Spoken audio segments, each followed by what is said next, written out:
So let's get started. I'm going to keep my introduction to the shortest amount of time as possible. I'm the VP of Marketing of a company that serves the M&A industry. I manage all of the Americas. My side hustle is I am a marketing professor at two educational institutions, Miami-Dade College, the largest community college in the country, and Southern New Hampshire University, where I teach digital marketing. If you want to connect with me, that's my Twitter at @AskMarcio, and my email address, my personal email address is right there, marcio.moerbeck@gmail.com. So I am here in a capacity of being a marketing professor. So if I sound a little academic, please interrupt me and scream at me, because that's what my students do. So I'm going to try to keep it as practical as possible. Let's talk about some of my content marketing superheroes, right? So many people come in and say, hey, who should I follow to learn more about content marketing? So a lot of what I learned about content marketing really comes from these three people. Andy Crestodina, who is the founder and CEO of Orbit Media, a great company that does web design in Chicago. Jenny Magic, she works for Convince and Convert. And Jay Bear, if you guys have heard of Jay Bear, is a very famous social media guy. And then finally, Amanda Natividad. And Amanda, she works for Spartoro, which is an audience research startup founded by one of the most important authorities in SEO, Ren Fishkin. So really, really recommend you follow these folks, and they provide a lot of value. And they did provide a lot of value for me as I got through my journey learning about content. So my first question is, and we start with the issue of value. How many of you, if you work for a company or if you're working with clients as an agency, how many of you have a documented content strategy? Show of hands. Okay, one. All right, so we want to change that after this presentation. So a lot of what I'm going to talk about pertains to putting some structure, putting some meat and potatoes behind what you're going to do in content. One of the issues about content marketing is that people just produce content for content's sake, and they don't have intent. They don't have a purpose for their content. There's no value proposition that they want to share with people. They don't have a point of view that they want to share with people. And that creates a lot of problems, because what you're trying to do is just talk to a wall. And if you build great content, you're going to talk to key audiences that you want to serve, and they are going to connect with you. That's really what we have seen, at least in my experience, working for many very large companies and now with Datasite. So why do you need a content strategy? Number one, it builds discipline into a necessity that you have to really think about your ideal customer profile, your target audience, and your buyer personas. If I asked you how many of you have a documented buyer persona, many of you will say, we don't. That's a problem. So thinking about your target audience, your ideal customer profile, and your buyer personas is absolutely essential. Having a content strategy helps you set goals. It supports SEO. It allows you to manage content sprawl. And this is very important because resources are minimal. And if you're tight on resources, coming in and building more content really is not going to help you. And then finally, it improves conversions and ROI of all of the investments that you make in marketing. So compelling reasons for you to think about it. So let's talk about content marketing in 10 steps. And I don't intend to do a masterclass on content marketing, so please forgive me for skipping a few steps, but I'm going to give you some tips. And I'm also going to have links on the presentation to specific documents that are really going to help you build your content strategy. So look out for that. Unfortunately, I'm not connected to the internet. I was going to do a couple of demos, but please make sure that you click on the links and then you actually get access to the documents, because they are fantastic. There's an Airtable there, and there's a content cheat sheet that Andy Crestodina shared with me, and it really helps you think through the steps of building your content. So number one, we need to define our target audience. And if you think about the traditional definition of who your target audience is, you're really going to focus on demographics and psychographics, their location, and finally their behavior with your organization. But we need to ask more insightful questions of our intended audiences, because you want to draw additional insights from them. Once you draw those insights, you need to document them. You need to sit down and write who those buyer personas are going to be. Because if I have every customer in the world, I spoke to a CRO of a company not so long ago, and I asked him, hey, who is your target audience? And he came to me and he said, you know what? We can sell this product to everybody. And I was terrified. I said, you are the CRO of the business and you're telling me that this is for everybody? That's problematic. It's impossible to serve everybody. Find the people that need your service, find the people that need your product, document who they are, and not documented, update the document every 6 months or so. Continue to draw from the insights that you found with your buyer persona documentation. Second step, you need to have a unique value proposition for your content. You need to define what is the promised land value proposition for your product or service. If you don't do that, you are missing an opportunity to stand for something. If I see your value proposition and I hear words like, we are the best, we are the cheapest, we are the greatest. No, you are not. Let me give you the bad news. You are not the best. You are not the greatest. You are not the cheapest.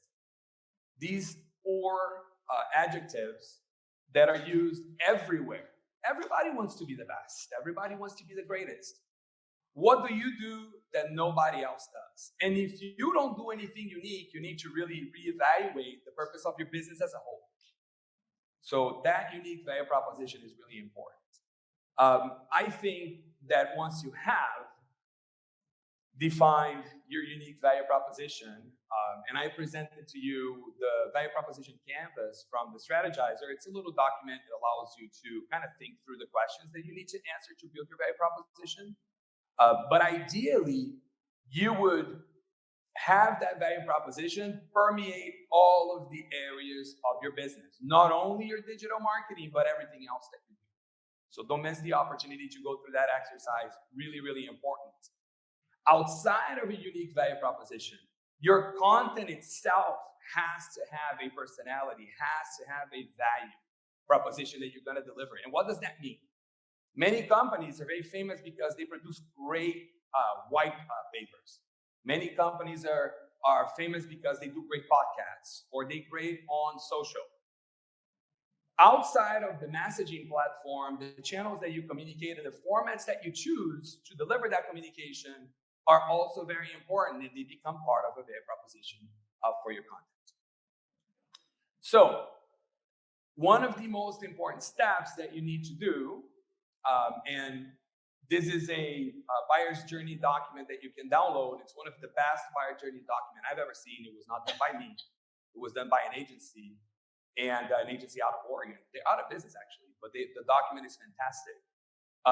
You're going to have to ask your personas from point A to point Z, what are the questions that you're asking yourself to buy a product or solution that's going to solve a problem for you? Those will become calls to action. Those will become steps that then you will use to build content. So if my first question is, what are the trends in my industry, right? Let's pretend I'm at the top of the funnel, have never done any business with you, I don't know your company, and I speak to one of my customers. They say, you know, Marcio, I always look for trends in my industry.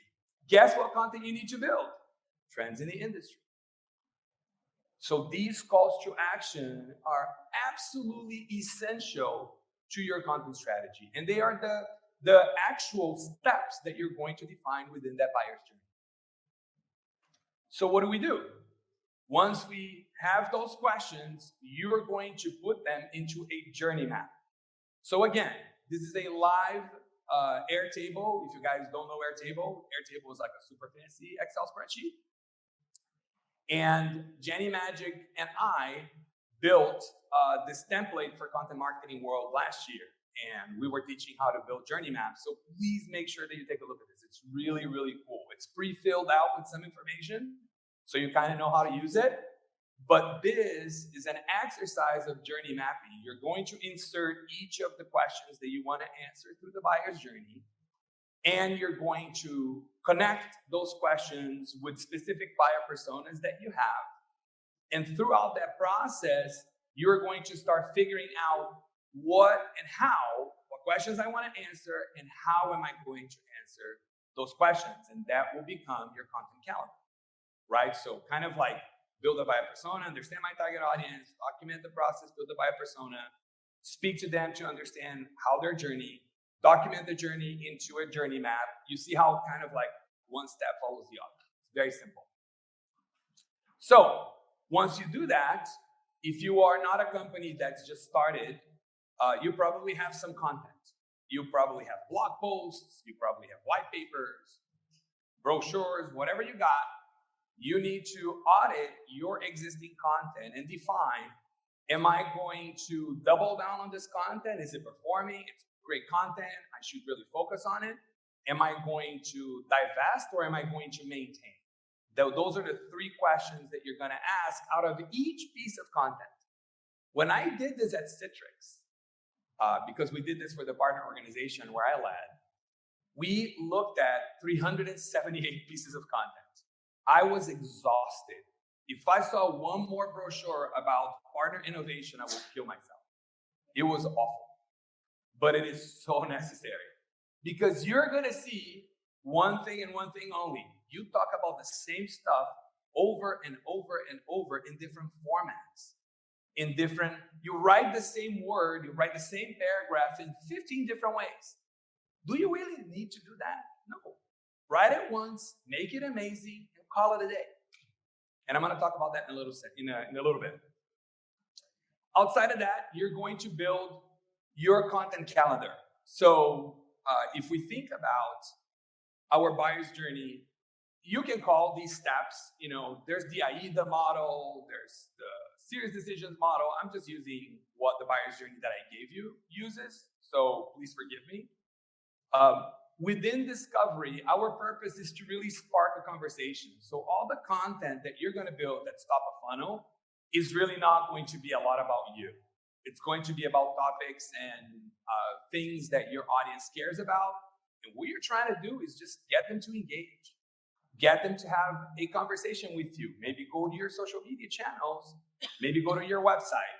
But most importantly, let's not try to get a demo conversion out of your first touch with a buyer. Let's calm down. We got to build a relationship.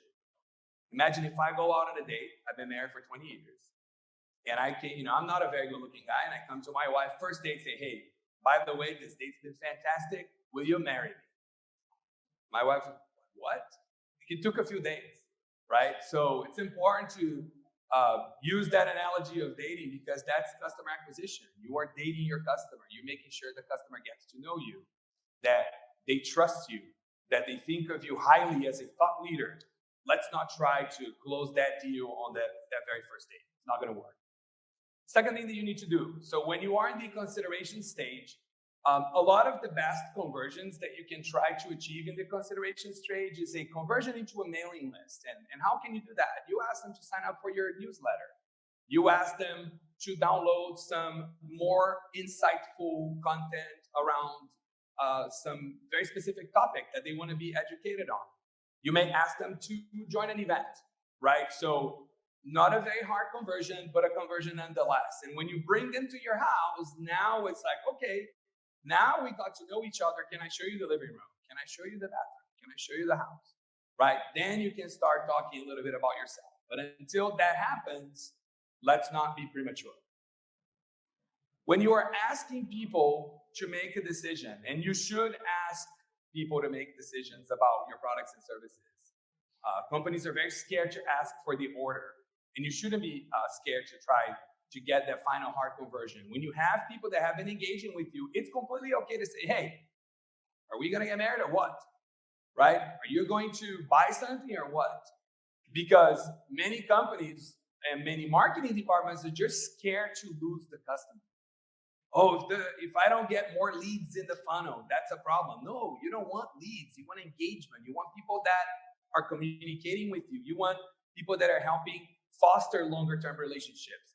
Leads are meaningless, absolutely meaningless. Demand, engagement, that's meaningful, and you need to foster as much of that as possible. And then finally, once they have become your customers, don't forget to show them some love so they become your advocates. I think the biggest ROI that you can get, and he asked a question about SEO, right? SEO is the biggest ROI you can get out of digital marketing. The biggest ROI that you can get is a free lead. And that happens through advocacy, through community building, through great user groups. So if you forget to double down on those initiatives after the person trusted them with their money, right? How many companies you go in and you say, okay, I sold you something, never talk to you again. That is no bueno. You really need to make sure that you make a concerted effort to build great advocates out of your customers, because they are going to be the ones that are going to bring you new business. And guess what? That's free of charge, just the investments that you make on them. So let's talk about the content calendar in a little more detail. There are specific channels that will help you with specific goals. So for example, if you're trying to generate buzz for your product or service, PR will help you with that. Is that the only thing that you can do? Of course not. But some channels serve specific purposes, right? Social media, you want to connect with the audience. You want to write Twitter threads. I love Twitter threads. I read them all.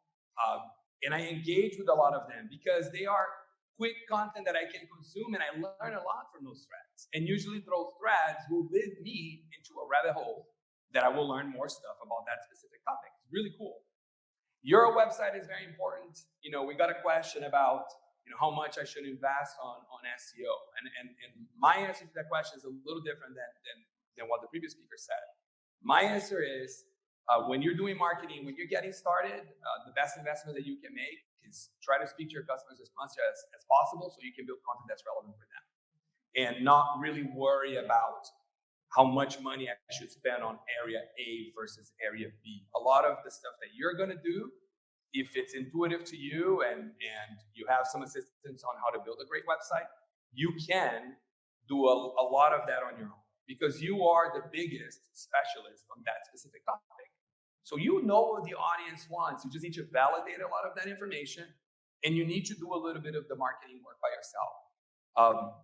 It's hard to ask people to be experts in marketing when they have never done it, but there's so much information online that you can learn a lot and just start doing it by yourself. When you prove that there is a market fit, that people are actually interested in your product or service, then it's time to do a little more investment. So you got to be careful with that. You got to be careful with how you spend your money. Finally, paid media. Obviously, we're trying to get hard conversions out of paid media. And I think the least loved channel and one of the most effective channels is email marketing. People hate talking about email marketing because of GDPR and all privacy and opt-ins and all that good stuff. Trust me, that drives a ton of money for my company today. But you have to build a list, right? So if you have 100 email addresses on your list, of course, that's not going to be relevant. In the case of our company, we have over 1.5 million records. It drives a lot of what we do as a business today. So let's not forget about email marketing. So how do you turn your insights into ideas? Let's go through this process in a little more detail. So I'm going to stay in here with the screen. Let's pretend that the question, and I mentioned that in the beginning, that your audience question at the top of the funnel is, I want to stay on top of trends. That is priority number 1 for them. So you're going to start going from priority number 1 to priority number 10 in order of importance. And the lower the number, the higher you are in the funnel. The funnel stage is discovery. The content goal is, I want to talk about my brand. The content idea is, I am going to design a trends in the industry white paper. It's going to be built as a downloadable PDF, and you are going to distribute that content through PR, through social, and through email marketing, right? What are the content ingredients that you need to put that content together? You're going to have original research. Product marketing should provide that for you, depending on the size of your company. You need industry stats, and you can buy those. And you need brand messaging. Otherwise, you can't speak about your brand if you don't have brand messaging document. This is the process that you go through as you're thinking about each piece of content that you're building for your audience. I've oversimplified the process. There's a document that goes through each of these questions, and it's one of the links that I provided, and I'm going to show you the link in a second. But what I really want to talk about is this issue of everybody wants to think about formats and channels before they build the content, and that's a mistake. So if I come in and I say, oh, you know what? I'm going to talk about industry trends. Oh, we need to write a white paper. No, you need to write. Pull your ideas and thoughts into a document, a Google Docs document, or a Word document. How you're going to format that information is a secondary conversation, because I can deliver industry trends through a YouTube video. I can deliver that through a Twitter thread. I can deliver that through a social media post. I can deliver that through a podcast. So how I'm going to deliver that information is absolutely irrelevant to the information itself. So don't make decisions about content format, content channels before you have the content. The content will talk to you and say, you know what? It really looks like this is a great podcast idea. You know what? This really looks like a YouTube video that I should be making. Don't make that decision up front, and make sure that you go through the steps to build the content. Now, so the formalization of your content build process is really critical. And that's the Google Docs document. If you try to access that link and you don't get access to that document, just please tweet at me or just send me a note and I'll send you directly the link, because I try to share this with everybody. And this is my personal document that was given to me. So what are the things that you need to do to build great content? And this is a little more formal, right? Number one, you're gonna have to perform keyword research. You're gonna have to find out if what you're trying to rank for, do you have the right domain authority? Do you have, are you competing with sites like Yelp? Are you competing with TripAdvisor? If you are not in great shape, because they are mammoths and they're black holes of traffic. But if you are building long tail, if you're trying to research on long tail key phrases, there's a chance for a win. And even when you really don't think you have a chance to rank for SEO, if you're passionate enough about that topic, write the content. Write the content and go promote it on your channels. SEO may not be the win here, but other channels will win for you.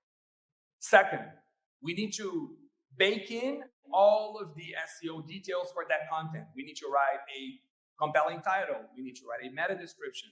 What is going to be the permalink for that content? That needs to be done as you are thinking about the content, not after the fact. Please don't wait. Just do it right there. You need to create a subject line for email, pre-header text. You need to think about who can help you promote this content and build some off-site SEO. Who are target sites that you can go pitch this document to? What is their domain authority and how they can help you with SEO? You need to make a list of possible contributors and thought leaders so you can have some influencer outreach to see if you can get some love for the content as well. You need to think about your social promotion, how you're going to link that content internally, and you need to think about how you're going to repurpose that content. I talked to you about not thinking about formats because this is a great tool that any content marketer should leverage. So, for example, in this little graphic, a blog post can be repurposed into an infographic, into an email series, a video, a podcast, an ebook, and a social media post. I don't even write a blog post. I really write the Google Docs that becomes a blog post. I go even before the blog post. I just write the Google Docs, and then I discuss with the team, how are we going to format this specific content to become an amazing blog post? So let me ask you a quick question about blog posts. Do you think, how many words do you think a blog post should have to do well in regards to SEO? Let's see. Who thinks 1,000 words? Or less than 1,000, let's say that. A couple of people, okay. Who thinks more than 2,000? Let's go from 1,000 to 2,000. Couple? I'm going to tell you, in-depth blogs start making sense at 2,500 words. Lots of graphics, lots of bullets, lots of videos. Make it interesting. Please don't make it super blocky. You need to make it interesting for your audience. 2,500 words. Those in-depth blogs really, really do well. So after you've formalized your content production process, you want to establish a measurement framework. Somebody here asked about metrics and how to prove your worth. Each piece of content has specific goals that it wants to achieve. You need to document that, and you need to communicate that as a dashboard. As simple as that. So if you're doing blog posts and you're measuring conversions off of blog posts, you have a problem. If you want to measure lead generation off of social media, you have a problem. So you got to be careful.